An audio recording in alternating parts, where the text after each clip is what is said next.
غم ہی ایسا ملا تھا کہ بات نماز تک جا پہنچی، فقط ایک سجدہ کیا اور بات خدا تک جا پہنچی۔ معزز عزیز سامعین سامعات، السلام علیکم ورحمۃ اللہ وبرکاتہ۔ آج ہم شروع کرنے والے ہیں سورہ شورا۔ شورا کا معنی یعنی مشورہ لینا آپس میں۔ تو یہ سورۃ حامیم اور سورہ سجدہ یہ دونوں آپس میں توام یعنی جو دونوں جوڑا صورتیں ہیں۔ دونوں کا موضوع توحید کا اثبات اور اس کے حوالے سے قریش کو خبردار کرنا اور جنت کی بشارت دینا ہے۔ پہلی صورت میں البتہ تنبیہ تھی اور دوسری میں تفہیم کا پہلو نمایاں ہے۔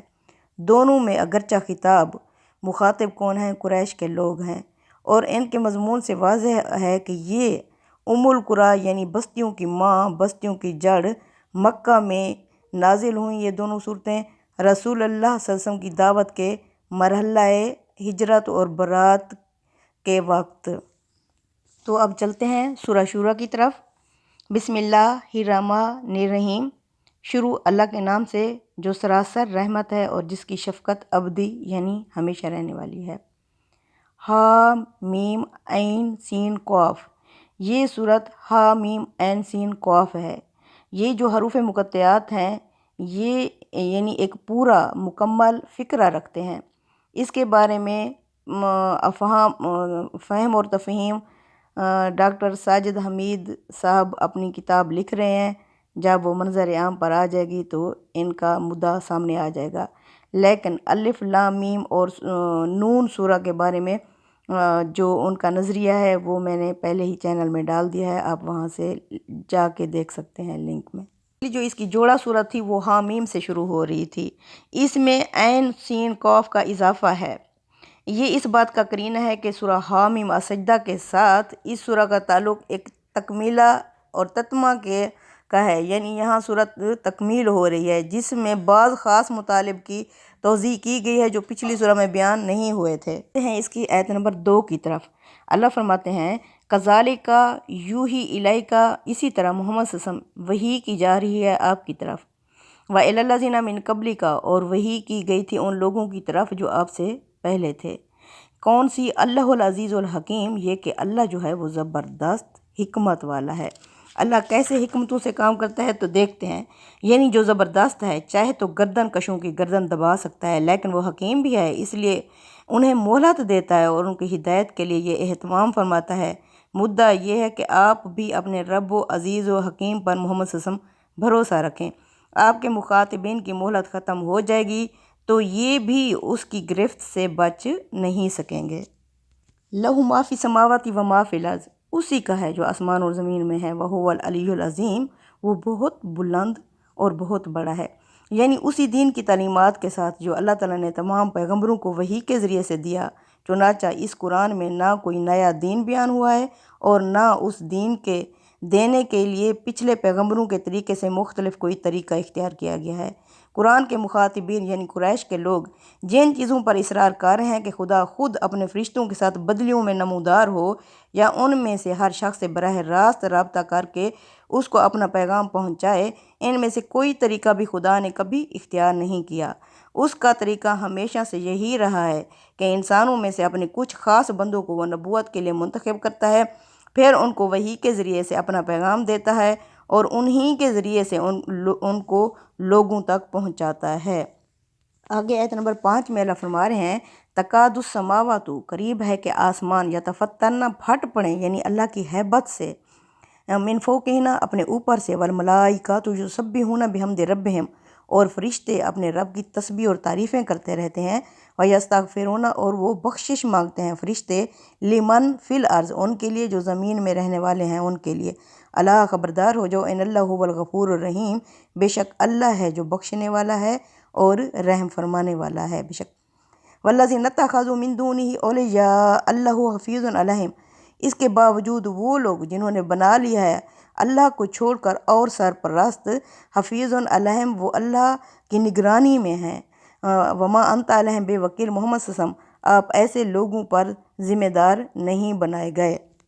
یعنی اللہ فرماتا ہے قریب ہے کہ آسمان اس کی ہیبت کے مارے اپنے اوپر سے پھٹ پڑیں، اور فرشتے وہ تو اپنے پروردگار کی خشیت کے سبب سے اس کی حمد و ثنا کے ساتھ اس کی تسبیح بھی کرتے رہتے ہیں۔ وہ کیسے؟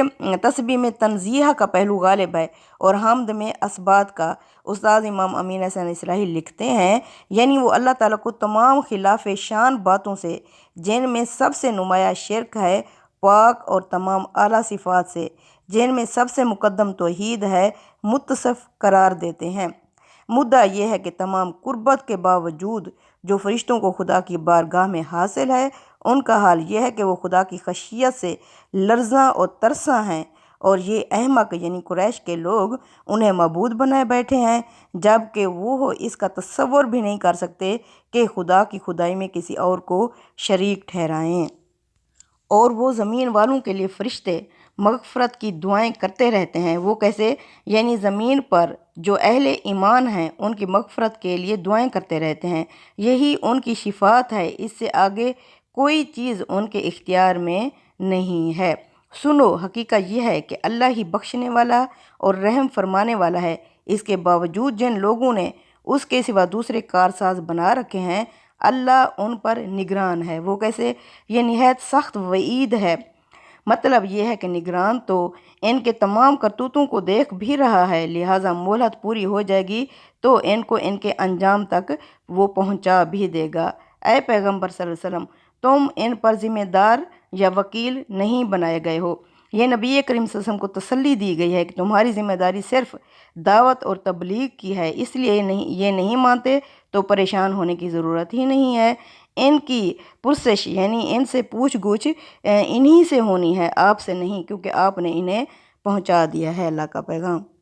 آگے آیت نمبر 7 میں اللہ فرما رہے ہیں وَكَذَلِكَ أَوْحَيْنَا إِلَيْكَ، اسی طرح محمد صلی اللہ علیہ وسلم ہم نے وحی کی آپ کی طرف قرآن عربی، قرآن جو کہ عربی زبان میں ہے، کس لیے؟ لِتُنذِرَ أُمُّ الْقُرَىٰ، تاکہ آپ خبردار کریں بستیوں کی جڑ، بستیوں کی ماں، وَمَنْ حَوْلَهَا، اور اس کی ارد گرد کی بستیوں کو، وَتُنذِرَ يَوْمَ الْجَمْعِ، تاکہ آپ خبردار کریں اس جمع ہونے والے دن سے، لا ریب فیہ، جس کے آنے میں کچھ شک نہیں۔ فریقٌ فی الجنۃ، اس کا رزلٹ کیا نکلے گا؟ ایک گروہ تو جنت میں ہوگا، وفریقٌ فی السعیر، اور ایک گروہ بھڑکتی ہوئی آگ میں ہوگا۔ اسی طرح جیسے بیان ہوا ہے کہ ہم نے ایک عربی قرآن تمہاری طرف وحی کیا تاکہ تم مکہ والوں کو اور اس کے گرد و پیش رہنے والوں کو خبردار کرو۔ یہ قرآن عربی زبان میں اللہ تعالیٰ نے کیوں نازل کیا؟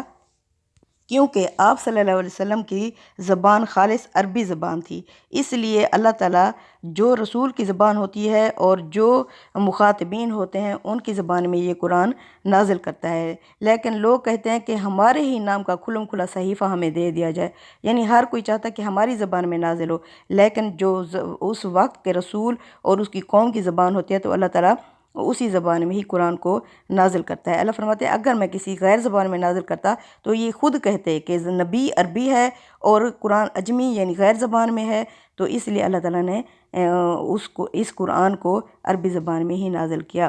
اللہ فرماتے ہیں تاکہ تم ڈرو ام القریٰ، بستیوں کی جڑ، بستیوں کی ماں، یہ مرکزی بستی کو کہتے ہیں، اور عرب میں مرکزی بستی کی حیثیت مکہ ہی کو حاصل تھی۔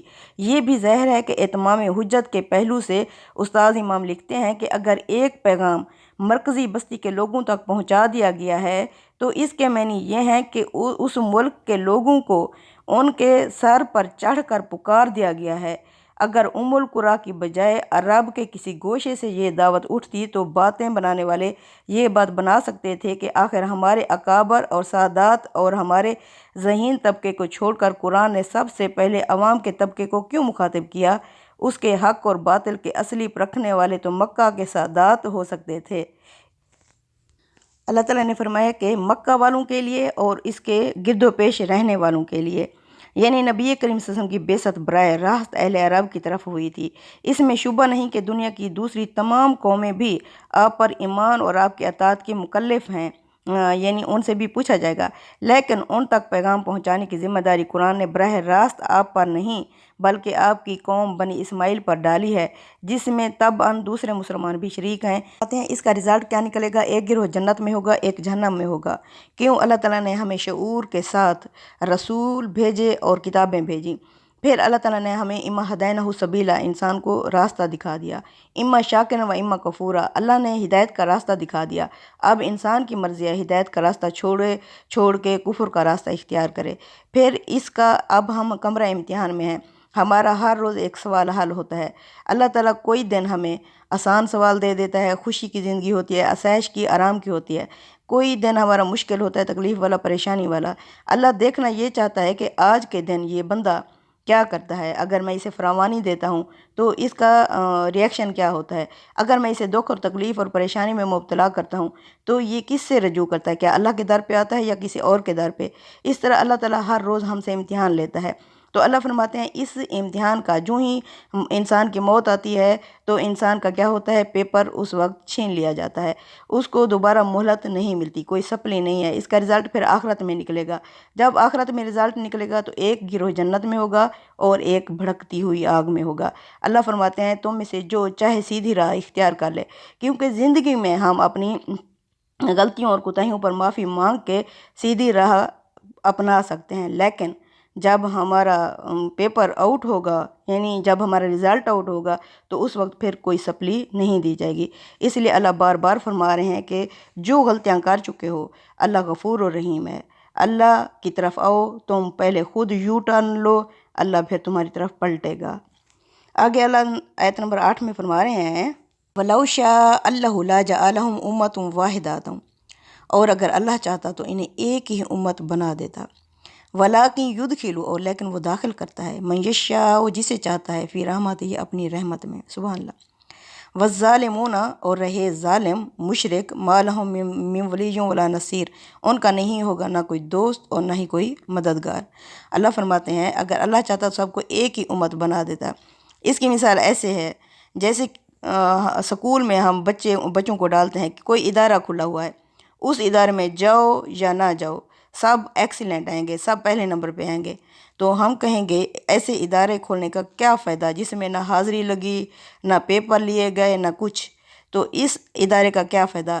اللہ فرماتے ہیں یہ جو دنیا ہے میں نے کمرہ امتحان بنایا ہے، اس میں ہر بندہ انسان امتحان دے رہا ہے۔ ایسے سمجھو سب کو 3 گھنٹے ملے ہوئے ہیں، اب ان 3 گھنٹوں میں اللہ ہم سے امتحان لے رہا ہے کہ یہ بندہ تکلیف دوں تو کس طرح کرے گا، اس کا ریئیکشن کیا ہوگا، اگر اسے میں آسائش دوں، اسے مالدار کروں تو اس کا ریئیکشن کیا ہوگا، کیا یہ غیر اللہ کی طرف جائے گا، یہ اکڑ جائے گا، تکبر کرے گا، یہ کیا کرے گا۔ یعنی اللہ فرماتے ہیں اگر اللہ نے سب کو مسلمان ہی بنانا تھا تو پھر اس امتحان لینے کا کیا فائدہ۔ آگے سمجھ، اب یہ ہم کمرہ امتحان میں ہیں، اللہ فرماتے ہیں پھر اس کا ایک رزلٹ نکلے گا۔ یعنی رزلٹ کیا ہے، اللہ فرماتے ہیں اللہ جس کو چاہتا ہے اپنی رحمت میں داخل کرتا ہے۔ کس سے کرتا ہے، اللہ قاعدے اور قانون کے مطابق۔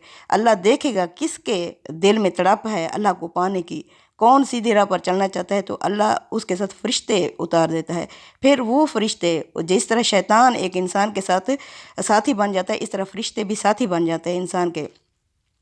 اللہ فرماتے ہیں جو اللہ کی سیدھی راہ سے ہٹ جاتے ہیں، نقیض لہو شیطان، ہم اس پر ایک مسلط کر دیتے ہیں شیطان، پھر وہ شیطان اس بندے کو یعنی بھڑکاتا رہتا ہے۔ اسی طرح جو دین اسلام پر چلنا چاہتا ہے اس کے ساتھ اللہ کے فرشتے نازل ہوتے ہیں۔ تو اللہ فرماتے ہیں اس کے باوجود، یعنی میں نے کھلم کھلا وہ کتاب دے دی، وقت کا رسول دے دیا اور راستہ دکھا دیا، اس کے باوجود جو شرک کرے گا تو اس کے لیے نہ کوئی دوست ہوگا نہ مددگار ہوگا، جن کو یہ معبود بنائے بیٹھے ہیں مکہ کے کافر، اسی طرح بالعموم سب۔ تو اللہ فرماتے ہیں یہ جان لو وہاں تمہارا کوئی سفارشی نہیں ہوگا۔ آمتہ خضو، اس کے باوجود انہوں نے بنا لی ہیں من دونہ، اللہ کو چھوڑ کر، اولیاء، اور سرپرست، فاللہ هو الولی، بس اللہ ہی ولی ہے، دوست ہے، سرپرست ہے، وَهُوَ يُحْيِي الْمَوْتَى، وہی زندہ کرے گا مردوں کو، وَهُوَ عَلَىٰ كُلِّ شَيْءٍ قدیر، بے شک اللہ ہر چیز پر قدرت رکھتا ہے، بے شک یعنی اللہ ہر چیز پر قدرت رکھتا ہے۔ یہاں متکلم کون ہے، رسول اللہ صلی اللہ علیہ وسلم ہو گئے ہیں۔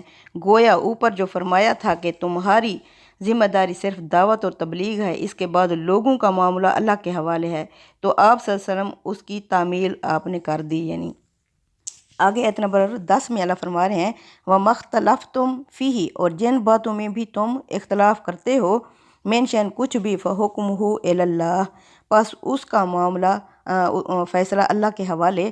ذالکم اللہ، یہ ہے اللہ ربی جو میرا رب ہے، علیہ توکلت، میں اسی پر ہی بھروسہ رکھتا ہوں، وإلیہ انیب، اور میں اسی کی طرف ہی رجوع کرتا ہوں۔ تم جن چیزوں میں بھی اختلاف رکھتے ہو، خواہ وہ توحید ہے یا آخرت ہے، اس کا فیصلہ اللہ کے حوالے ہے۔ وہی اللہ میرا پروردگار ہے، اسی پر میں نے بھروسہ کیا اور اسی کی طرف ہی میں رجوع کرتا ہوں۔